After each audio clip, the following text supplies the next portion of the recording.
Assalamualaikum warahmatullahi wabarakatuh. Nama saya Haidar Abdul Munir, kelas HKIC 4. Kali ini saya akan sedikit menerangkan tentang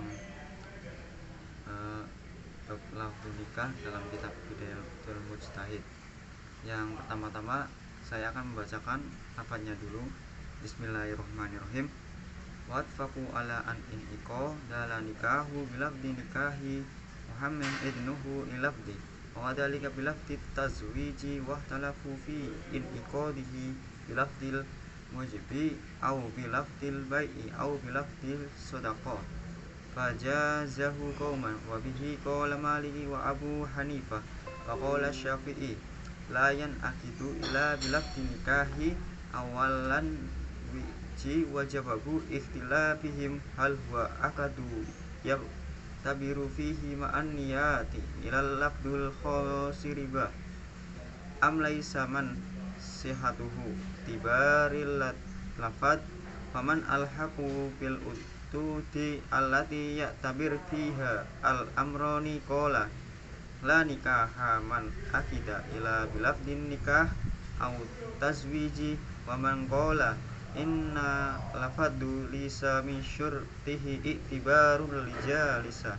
min syurtihi alafti ajaza ankahu biayi lafti taqwa idha fahumal maghiyana syar'i min dhalik akni anahu idha kana bainahu wa bainal makna syar'i musarokata. Di sini dijelaskan bahwa lafaz nikah atau lafaz nikah sendiri mempunyai penjelasan, yakni pertama, akad nikah sendiri adalah perjanjian yang berlangsung antara dua pihak yang melangsungkan pernikahan dalam bentuk ijab dan qabul. Ijab sendiri adalah penyerahan dari pihak pertama, sedangkan qabul adalah penerimaan dari pihak kedua. Ijab dari pihak wali si perempuan dengan ucapannya, misalnya, saya nikahkan anak saya bernama si A kepadamu dengan mahar sebuah kitab Riyadhus Shalihin. Dan juga qabul artinya penerimaan dari pihak suami dengan ucapan, misalnya, saya terima nikahnya anak bapak yang bernama si A dengan mahar sebuah kitab Riyadhus Shalihin.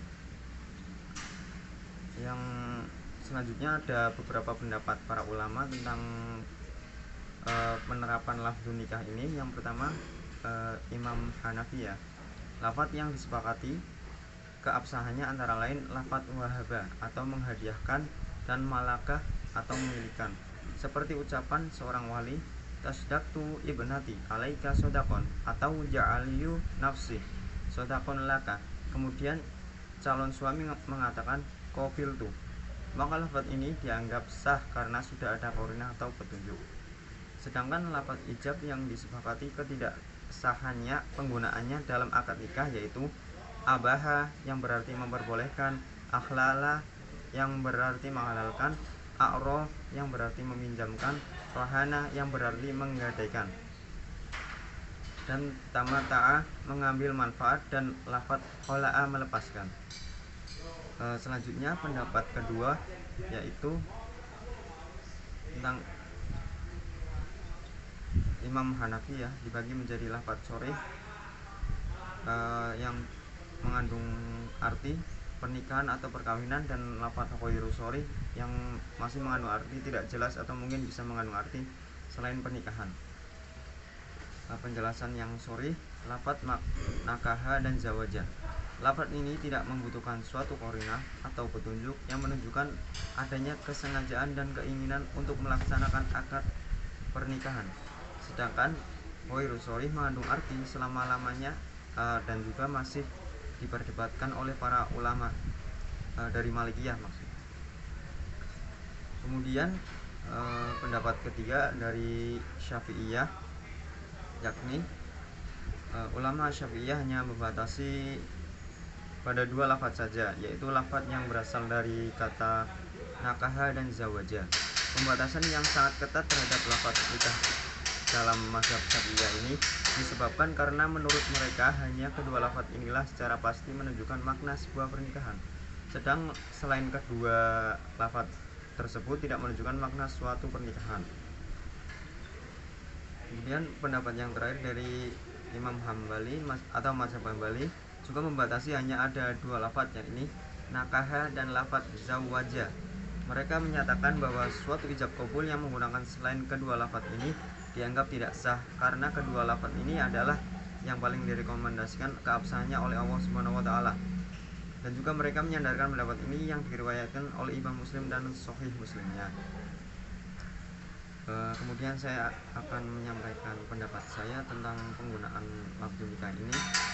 Saya berpedoman pada Imam Syafi'i dan Imam Hambali yang sama-sama berpendapat bahwa membatasi pada dua lafadz saja, yakni pada lafadz nakaha dan zawaja. Dikarenakan tadi alasannya pembatasan yang sangat ketat terhadap lafadz akad nikah ini dalam mazhab Syafi'iyah disebabkan karena menurut mereka hanya kedua lafadz ini yang secara pasti menunjukkan makna sebuah pernikahan, dan juga sudah direkomendasikan keabsahannya oleh Allah Subhanahu wa taala. Begitu saja penjelasan dari lafzul nikah ini. Apabila ada salah-salah kata, saya mohon maaf. Assalamualaikum warahmatullahi wabarakatuh.